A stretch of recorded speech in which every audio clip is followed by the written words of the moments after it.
Hi everyone, I'm John C. Morley, the host of the JMOR Tech Talk Show and Inspirations for Your Life.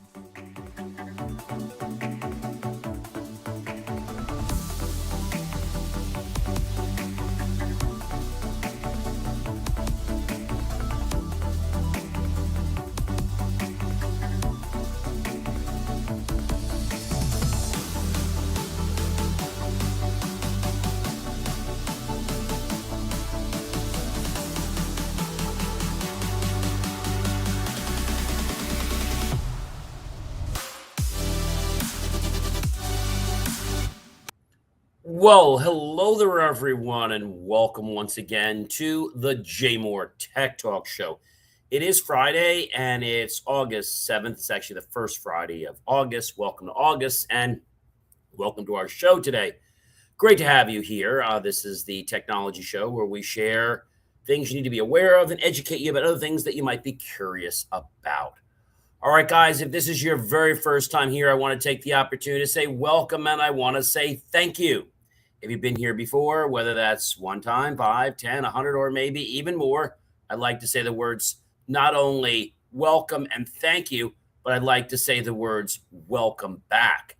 It is always great to have people, that enjoy the quality and content of our show and they keep coming back. So it is great to have you here. And I can tell you that a lot of times we hear about technology, right?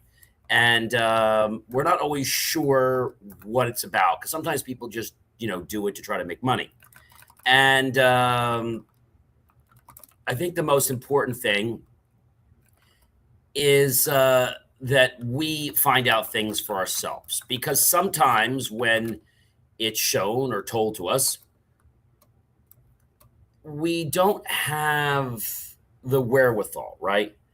And that's a problem, guys. A very, very, very, very big problem. So when we think about this, we have to be understanding about what's going on and what this means in our own world, because sometimes they try to tell us it means something, but then again, it doesn't in our own world. So I've got my RO water here, delicious. Feel free to go get yourself some, a snack, a beverage, something else, healthy or not, that's totally up to you. So guys, don't forget to check out believemeachieve.com for more of my amazing, of course, inspiring creations 24 hours a day, 7 days a week. Do that after the show is over, all right? All right, let's kick this show off. You ready? I know I am. So this is the JMOR Tech Talk Show. Technology is crossing lines we've never expected before. Series 5, show number 32. So once again, if I didn't say it enough, welcome to the JMOR Tech Talk Show. Oh, I'm John C. Morley, serial entrepreneur, engineer, marketing specialist, video producer, podcast host, coach, graduate student at Montclair State University, passionate lifelong learner, and they're so grateful now to be a published author. All right, guys, so technology has always pushed boundaries, but this week's stories show those boundaries moving faster than ever. See, AI is colliding with copyright, autonomous agents are testing cybersecurity, hackers are targeting critical infrastructure, robots are entering homes, and governments are wrestling with privacy and encryption. These 14 stories all raise one question. When technology crosses a line, we never expected this, but who decides where the new line belongs? I think that's something that a lot of people wrestle with, but it comes down to power and money, unfortunately. That's what it comes down to. And I think a lot of people don't realize that, but that is ultimately, when I say the truth, that is ultimately, the truth. So I can tell you that this is just understanding. And I can tell you that it comes down to us doing things that are in alignment with who we are, our core values. So AI, number one, just lost a massive copyright battle. I don't know if you know this. AI's relationship with I'm going to say, copyrighted material is becoming one of the industry's biggest legal battles right now. And I get this too. Sometimes I get this on my phone, right? Like I got one just before, and literally, guys, it's a scam. Okay, so they tell you that you're going to lose your trademark. It's just all nonsense, and but they're scaring people. All right. And that's a very, very big problem. So a German court right now ruled against AI's music company, Suno, in a case involving copyrighted songs, allegedly used without proper permission. If ruling like this continues, AI companies could face greater pressure to license the human created work used to develop their systems. Now, the larger issue is this, guys: ownership. Innovation matters, okay? That's true. But creators deserve protection for what they spent years producing. AI may force courts to redefine where technological learning ends and copyright infringement begins. So, if we understand this, and there's lots of firms out there, I mean, this is like their job to make so much money, and they get under every nook, every cranny. This is kind of what they do when they're in their world. Pretty much, they don't sleep. They think about how they can uphold the copyright rules and laws. So again, it's a very, very lucrative business. Unfortunately, the way it's being handled right now is not in, I'm going to say, the most understandable manner, because education kind of comes after once somebody learns what happened. Number two, guys, AI just hacked more companies than we currently know about. Advanced AI agents reportedly penetrated multiple company systems. During controlled cybersecurity testing for defenders that could be powerful, because AI may discover vulnerabilities before criminals exploit them. That sounds interesting, guys, but what does all that mean? Good question. The capabilities are spread, okay? But we understand now, if automated agents can identify weaknesses and execute attacks, criminals could eventually use similar technology at enormous scale. That's something people have a fear over, because if they use it at scale, who says they're actually using it right? It's a tool, right? And technology is not good. Technology is not bad. It's how we choose to use it that makes it so. Cybersecurity may increasingly become AI defending networks against AI attacking them. With threats moving at machine speed, that's the problem for a lot of people. And you're probably saying, John, well, what does this matter? How does this matter? How does this change our life? I think the way it changes our life is knowing that AI has its own agenda. And the agenda doesn't come from AI, guys. The agenda actually comes from the people creating AI, okay? AI is a huge moneymaker. I mean, if you don't know that by now, welcome to that. Number three, Australia just banned social media for kids. But spoiler alert, it didn't work. What? Yeah. Australia attempted to restrict social media access for children under 16. Yet reports indicate many teenagers continued using the platforms. This exposes the gap between regulation and enforcement.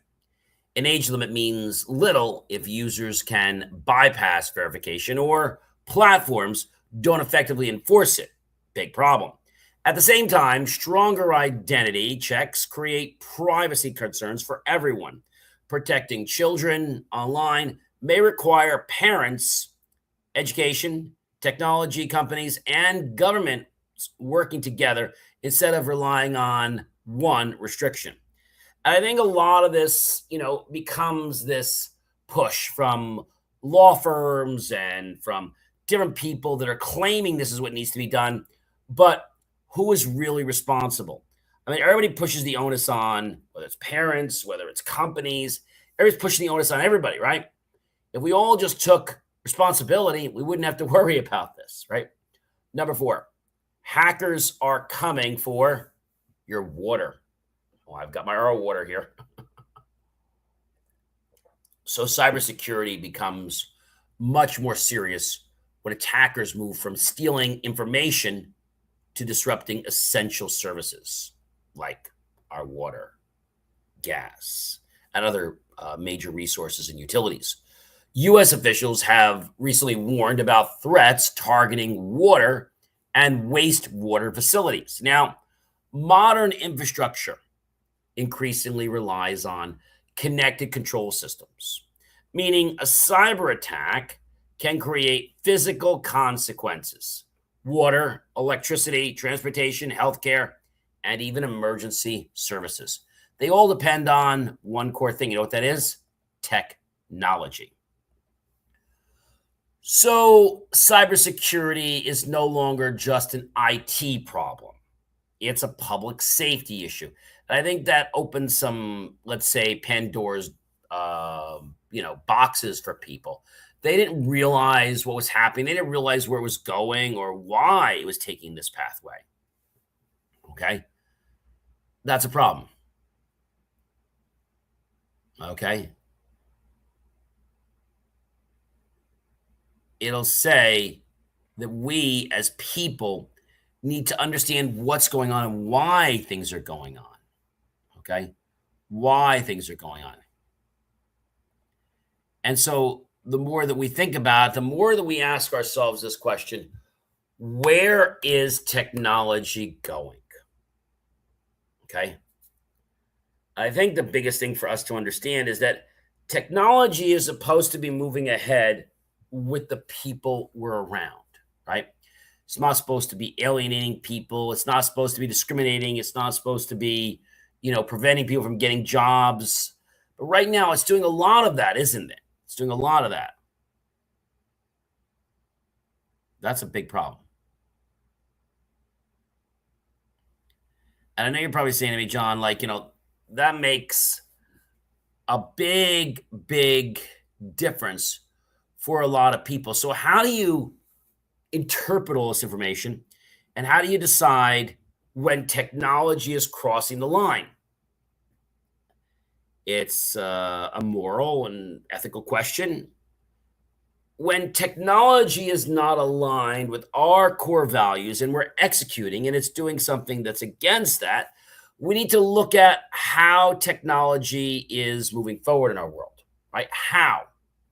The how is not, some political propaganda.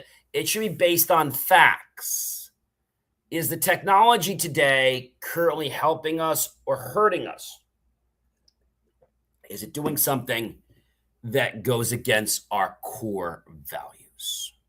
Okay.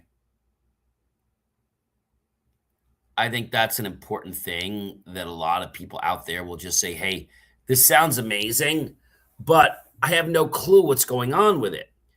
And when I say that to you, it's because of a lot of these large companies trying to get AI under your nose so fast and get it to do things because they know that when they do that, they're going to scale and make a lot of money, even if that's not the greatest thing for us, right? They're just looking at it from the cash perspective. Are we going to make a lot of money? And the answer is yes, we are. Okay. But I've said this before, just because we can doesn't mean we should. Just because we can does not mean we should. I think that's a very important thing to understand, that we as people have to understand that technology is about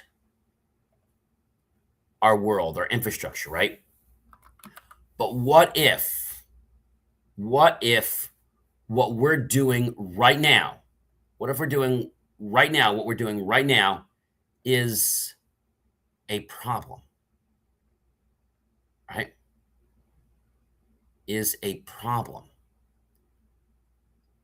That could be a problem for a lot of people, right? A problem for a lot of people because they've been lured in under this onus of propaganda. And that's been done so people can make more money, right? People can make more money. But as I said before, just because you can doesn't mean you should. Just because you can does not mean you should. Right? I think that's something that a lot of us, like, we don't get it. I think the reason we don't get it is for this one simple reason. The simple reason is we as people are being given different stories. Okay? We as people are giving different stories. That's a very, very big thing, guys. If our stories don't align with who we are, then how do we make a difference in life? How do we make a difference in life? That's a real kicker, isn't it? How do we make a difference in life? First thing we have to do is we have to look at what we've got, right? We have to look at where things are going, why things are going this way.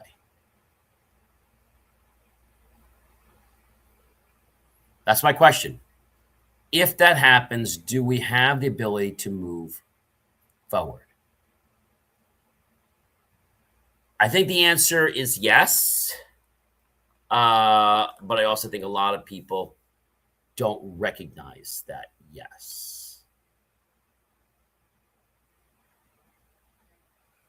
Why? Well,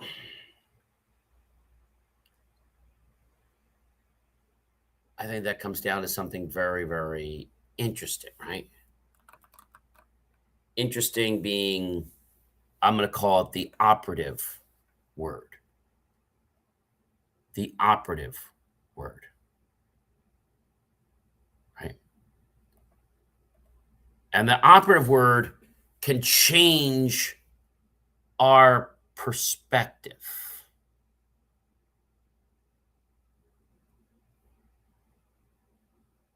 It can change our perspective.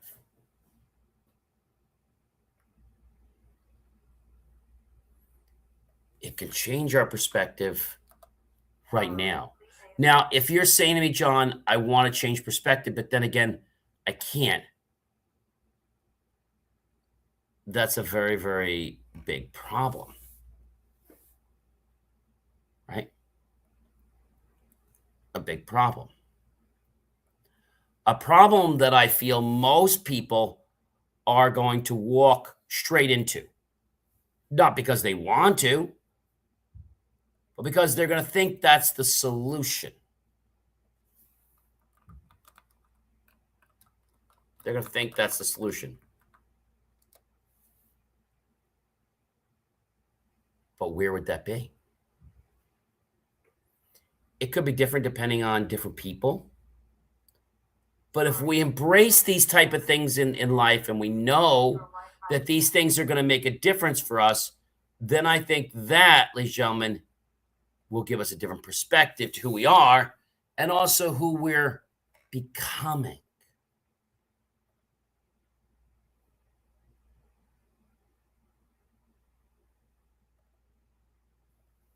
Who we're becoming.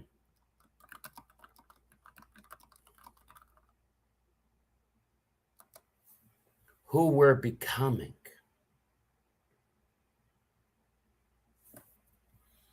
Think about that for just a second.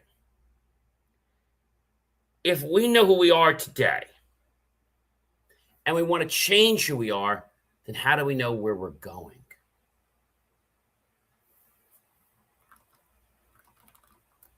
How do we know where we're going?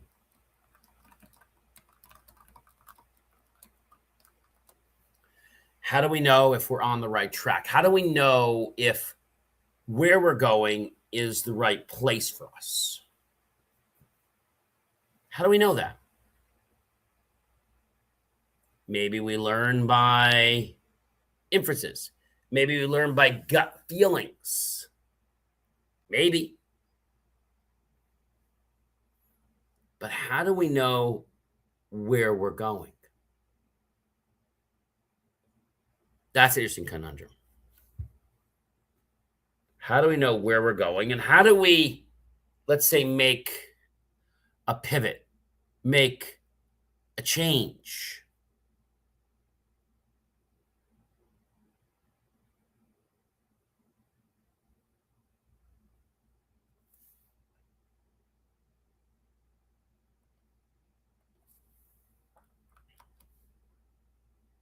Does that make sense?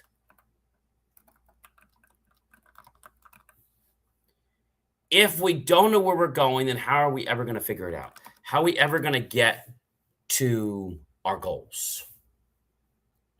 Because what's around us might be different.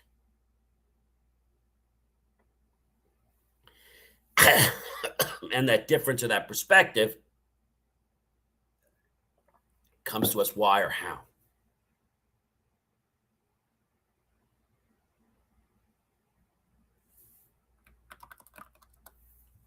I think that comes from people and their current perceptions. Their perceptions could be wrong, guys.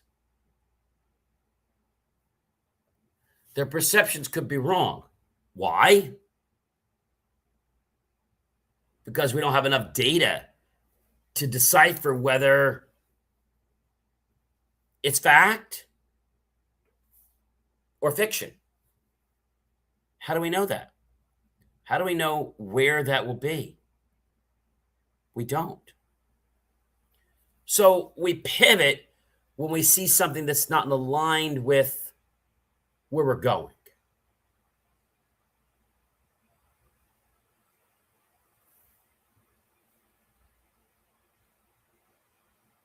Does that make sense?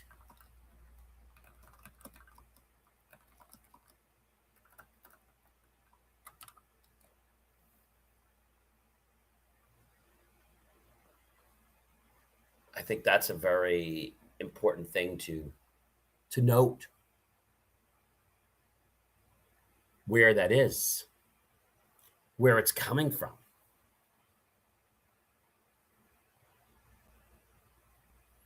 I think a lot of our choices in life come from things we've learned in the past.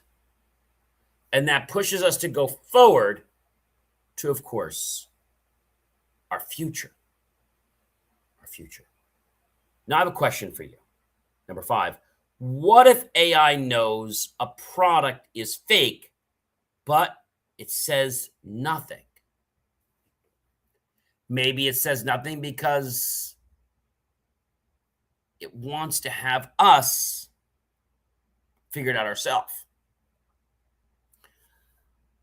Let's just suppose for a moment. Imagine you're using an AI shopping assistant that recognizes a questionable product claim, but doesn't automatically warn you.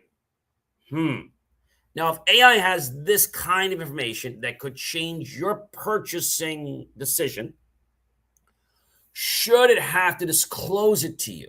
That's the question. So there's also a deeper question. Whose interest does that assistant represent? Is it you, or is it the store or the manufacturer?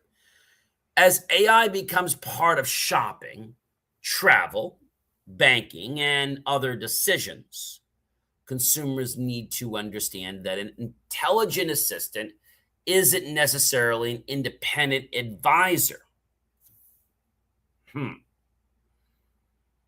So if AI knows that something is bad, should it tell you? Be my thoughts. But it's not doing that.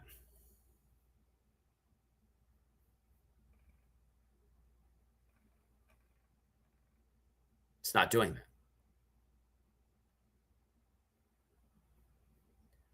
I think that will make a difference in our lives.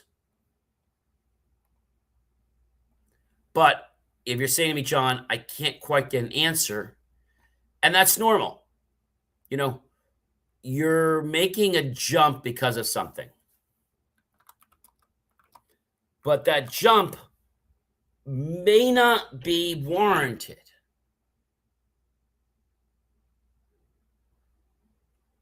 If you make a decision on something because of your own research, great. But if something, a device, a robot, makes a question,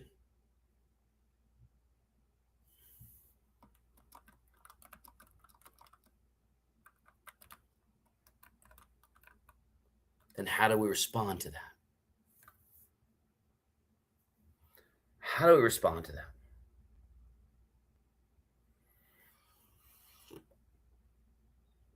It makes me want to think. So companies could pay money to block AI from sharing data that could potentially help you.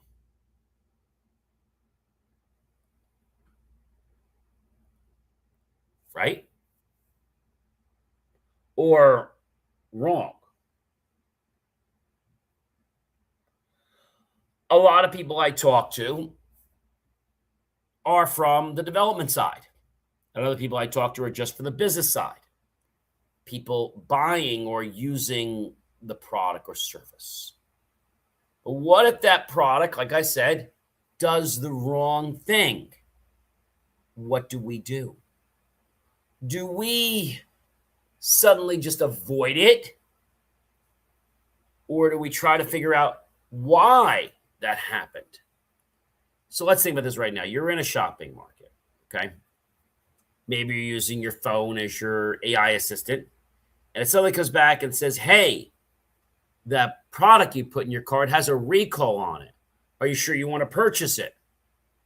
You might ask, well, gee, what kind of recall? I don't have all the details, but I know that it was recalled for some type of manufacturing defect. That makes people think, guys. It makes people ask a very intelligent question.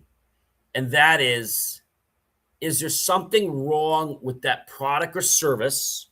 Or is this just propaganda to get me not to buy the product? I'm going to give you another example. Let's say political people running for office. If AI found out a political candidate,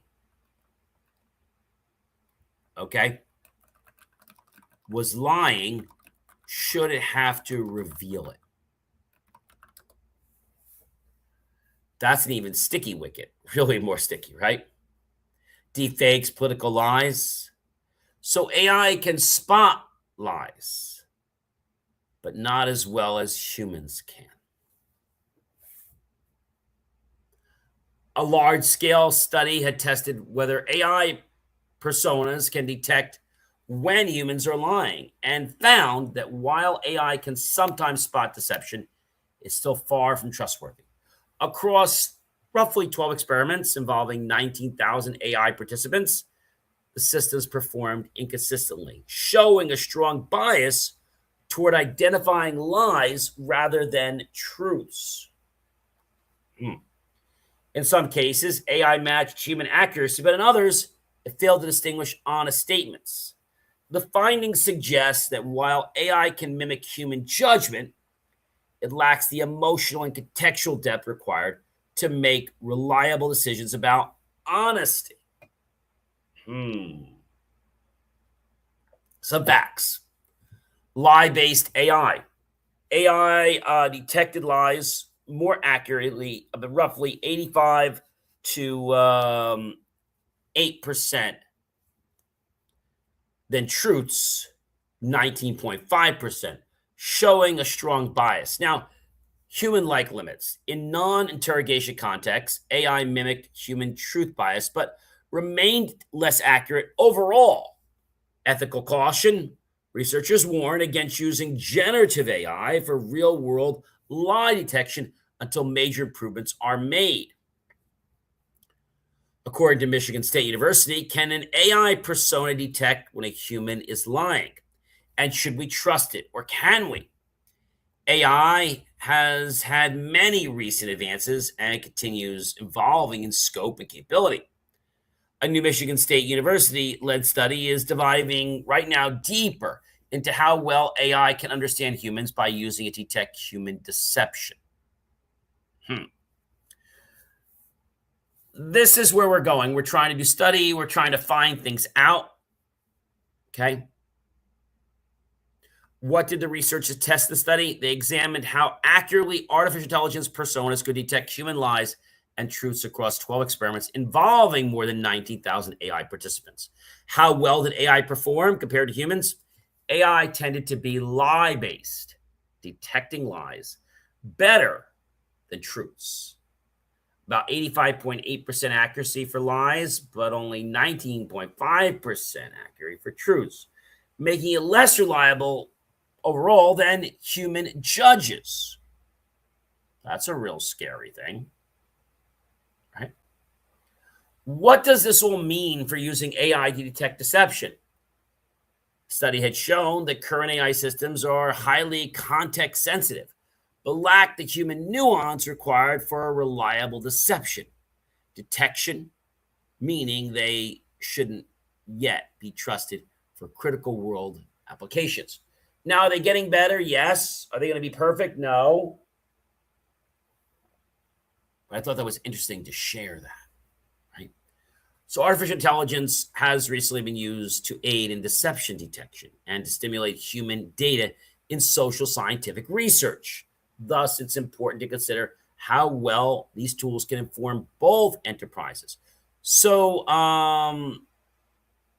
with all these studies, they weren't accurate. In assessing interviews where humans perform at rates over 70%, accuracy plummet to 50.9% with the ecological base rate. That's an interesting caveat, right? It means we can't use AI to detect whether somebody's lying or not. I think that's the major call. Number 6, guys. Recently, an AI escaped test, and then it hacked a real company. So during a controlled cybersecurity testing experiment, an experimental AI agent reportedly moved outside its intended environment, gained internet access, and breached a real company's systems. The control context is critical, guys. Critical. This wasn't AI spontaneously. No. Becoming a cyber criminal. But it demonstrates why containment matters as AI gains autonomy.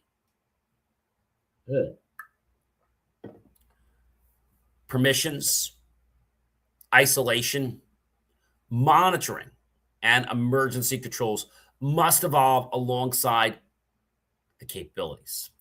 The more actions an AI can perform independently, the more carefully engineers need to control what it can reach. That's a scary thing. But they're doing it to keep a handle of AI. Number 7, would you let a humanoid robot clean your house? Well, a San Francisco startup is reportedly offering home cleaning involving humanoid robots for around $30 an hour, with humans still assisting behind the scenes. This changes things a little bit. Convenient? Absolutely. But your home is intensely private. A robot could encounter conversations, documents, computer screens, security systems, family members, and personal blessings. Therefore, humanoid robots become ordinary household helpers. Manufacturers need strong answers about cameras, microphones, stored data, remote access, and cybersecurity. I think that gives us a little bit of a twist to maybe what's going on in our lives. Right? Everything that we want to grow does not grow overnight, guys. But it does grow when we become intentional about it. It grows when we become intentional about it. I think that's a very it's a very important point. Right? It's an important point that we all need to be aware of. I'm not just saying today, guys. I'm saying every day. Okay? Every single day. So humanoid robots with this company, they're charging roughly $30 an hour.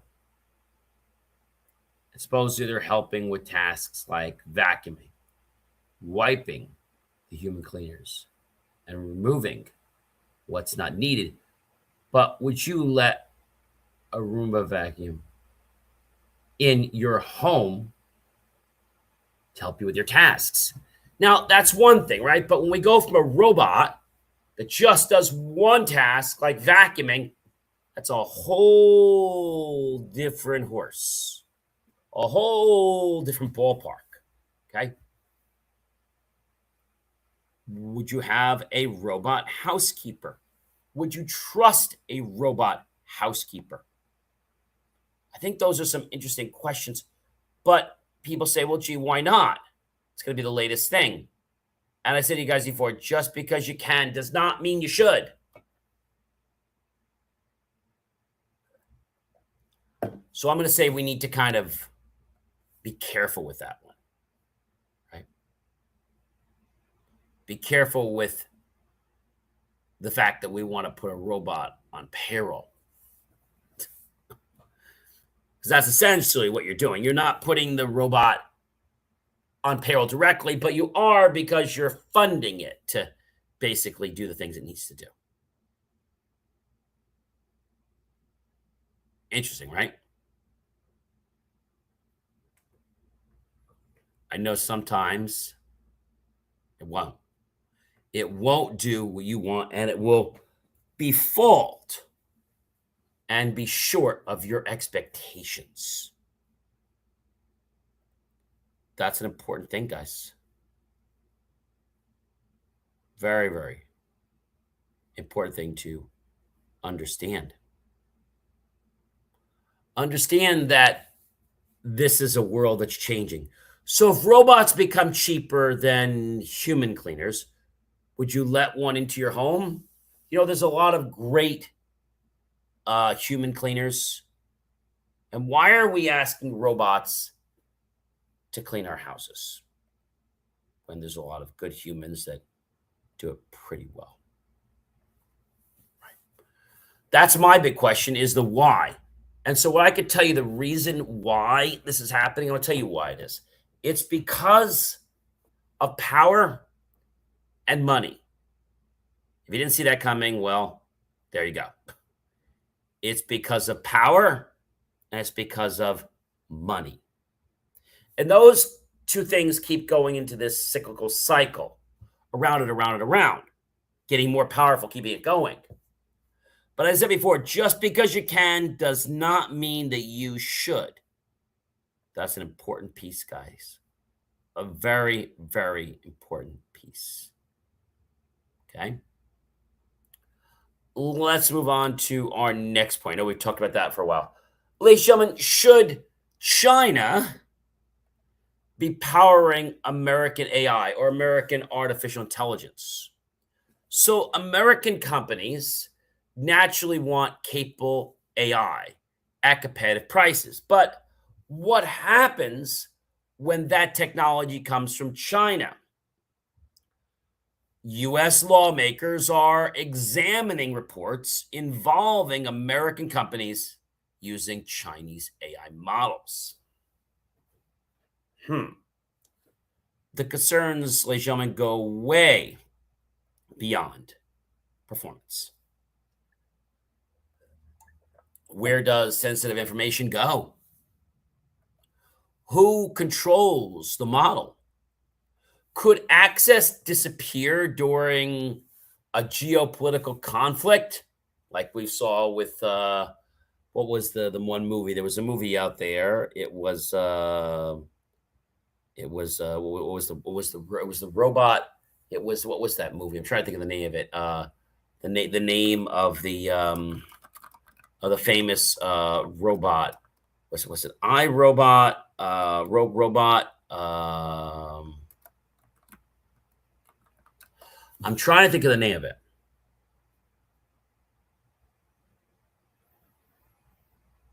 I'm trying to think what we call it.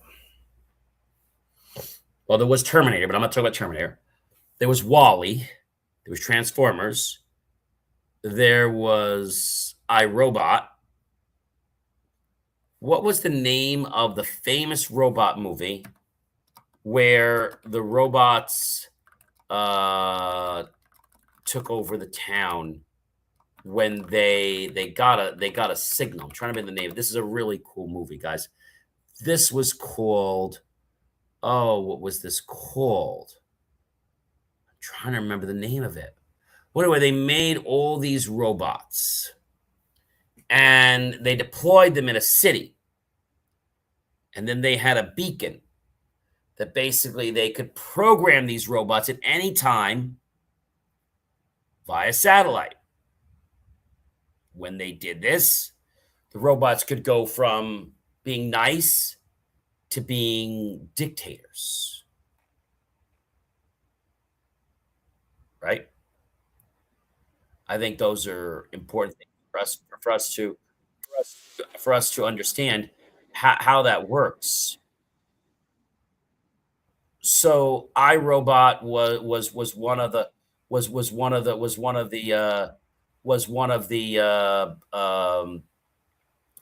big ones. That was the one where they kind of took over the whole city, and that was kind of interesting, right? Now, I'm not trying to panic people, but I do want to tell you that this movie, okay, even though sci-fi, it has some pieces in it that could be very realistic. Could a satellite be used to program robots? Absolutely. That concept wasn't really developed back then, but we program things all the time. Look at our cars. We send information from our iPhone or Android to our GPS link system, and that takes it on, and then we press a button and retrieve it, and we could take our car to that destination. So AI is becoming strategic infrastructures, and it's choosing a model may eventually involve serious national security considerations. The question is right now, if we do go with this premise, where is this going? Is it about China or not? I think a lot of people out there don't realize, what this means. They don't realize the whole concept of it, or the fact of, we talk about national security. And although that sounds, pretty straightforward, but what happened in this movie with iRobot and things, these are things, ladies and gentlemen, that can happen in a real world. But I think the more that we expose ourselves to China, other countries, the more we're put at risk. Okay? And I think that's something we need to be aware of, whether you're a developer, engineer like myself, whether you're just a business owner, doesn't matter. We need to be aware of these things so we can make the appropriate security considerations. Number 9, guys, they criticized eBay. Then their nightmare began. Journalists who criticized eBay reportedly became targets of an extraordinary harassment campaign involving disturbing deliveries, threats, and surveillance. So this is ultimately a story about responsibility. Digital tools give organizations tremendous capabilities to find, monitor, and communicate with people. And you see, those capabilities require ethical boundaries, something that's getting smeared because of profits and power. Criticism can be uncomfortable. Using power, though, to intimidate critics crosses a completely different line.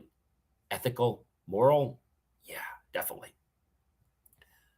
Definitely a violation of that. Number 10, guys, can you go to prison for wiping your own phone? Well, smartphones can contain years of conversations, photographs, financial information, business records, and even personal history. So what happens when authorities seize one and information gets erased? A federal case raises a difficult set of questions about digital privacy and destruction of evidence. Investigators have legitimate reasons to preserve lawful evidence. While citizens have substantial privacy interests in their devices, technology complicates that balance because enormous amounts of personal information can just vanish almost instantly. And this becomes a saga between information, power, and privacy. Interesting triangle there. Number 11, guys, Russia just declared war on Telegram. Well, not literally a war, but a certain kind of war. Russia's confrontation with Telegram raises another difficult issue for us. How responsible should encrypted platforms be for what users communicate? How? I still love BlackBerry. One of the very first devices I've owned, and I owned quite a few of them. And I remember what got me to leave BlackBerry is BlackBerry was not going to, at the time, support applications like Uber and Lyft. So they were kind of getting ready to basically obsolete themselves. They tried to go for heavier lifts by claiming they had encryption, and they had great encryption, okay, for the BES servers and stuff. But what they didn't have is an understanding for the world and what people want. I'm going to give you a perfect example. So one of the banks was PNC Bank. And I think there was another one. I think Bank America might have done this too. They started a few years ago and they opened up their new branches, okay? And guess what they didn't have? They did not have tellers. So the day I walked into Franklin Lakes, telling them about a chamber event coming up this coming week, next week. And I'm like, whoa, where did this come from? Where'd the bank come from? And he just says, well, you know, we heard you guys and we listened. Because they were always the bank that had no money. Now suddenly you could give them money. They could give you money. They were full service teller bank. So we were having a conversation. She was saying, you know, this is where banking is going, but we know not right now. I don't ever want banking to just be, if I go to a bank, I want to talk to somebody that can help me, right? I don't want it to be all digital. I use a lot of digital banking, but when I go there, I want somebody I can talk to. If I want to cash a check, I want somebody that can give me the money right there. I don't want to go to some V-Bank machine. So governments are arguing that encrypted services can facilitate serious criminal activity. Privacy advocates are warning that weakening encryption to catch criminals can weaken security for everyone, right? A vulnerability doesn't know whether the person exploiting it has good intentions or not. Telegram is part of a much larger global battle over encryption. Privacy and government authorities are involved. And I think for a long time, you know, when you use certain platforms, you've got to understand how the security works. What is their terms and conditions? What is their privacy policy? How does the security work? Is it trusted? Number 12, guys, one tiny typo stole 18 months of a person's life, his life. A Canadian man reportedly spent 18 months behind bars after investigators confused his username with someone else's because of an additional underscore. You can't make this up. His conviction was later overturned. Well, great, but he lost 18 months of his life. Think about that one. A character, enormous consequences. Digital evidence can appear authoritative, but technology, ladies and gentlemen, doesn't eliminate human error. Usernames, records, addresses, and identifiers still require careful verification when someone's freedom is at stake. Almost matching isn't good enough. I remember an issue going on, I think it was back in the 80s and 90s, about hospitals where they operated on the wrong person or the wrong part. Now they've gotten a little more serious about marking the parts of the body and things like that. And now they double and triple check things. They didn't do that many years ago. A file could be moved from one to another. But if you look at the file and that doesn't match the person, then wait a minute. The file got moved, but that's not the right patient. That's a problem. Number 13, guys, America's trying to bring a dead nuclear power plant back to life. Artificial intelligence has a physical requirement that's easy to overlook. Electricity, growing AI, and data center demand is contributing to renewed interest in nuclear power, including efforts to restart previously closed reactors. I think this is nuts. Bringing aging infrastructure back online involves inspections, repairs, staffing, regulation, and considerable expense. The cloud isn't really a cloud. It's physical buildings packed with processors, consuming power and generating heat. Yeah. AI's future could depend as much on energy infrastructure as algorithms. Number 14, guys. Hollywood just drew a line against AI. That's right. Hollywood is confronting one of AI's biggest cultural battles. As AI-generated filmmaking improves, creative professionals are asking where technology stops being a tool and starts replacing the creator. Technology has transformed filmmaking before, but generative AI is different because it can produce portions of the creative work itself. The question isn't simply whether Hollywood will use AI. No. It's how much human creativity we're willing to automate and what protections creators should have on them. That's crazy, guys. As I get ready to wrap up the show here today, we had some very powerful stories, 14 stories, and a few other little bonuses. One common theme today is this. Technology is crossing lines, left, right, and every which way. It's exceeding boundaries between software and autonomous action, cybersecurity and physical safety, convenience and privacy, human creativity, and machine-generated work, and innovation and even responsibility. Guys, that's a mouthful, but all people see is that it's about money. I recently had a challenge with Walmart, and I will never probably go there and order anything online again. I get there, and I can't pull in the spot, or I can't be checked in spot 16 because only 1 to 8 are in the app. The spots are there, but they were never added to the app, and they said, well, that's just a glitch. The best was I ordered this Keurig coffee pot. Well, when I ordered the coffee pot, about half hour before I arrived, they tell me that they have a substitution. Would you like to accept it? I'm like, no, I want to ship it to me. So I say no. The whole order cancels that's under that part. And I'm like, this is nuts. And they say, oh, that's a glitch in our system. A glitch in your system? So I try to go back and place the order again. They say it's in stock. But the inventory system they have just is terrible. And guess what happens? It cancels my order, saying that I'm exhibiting fraud-like activity.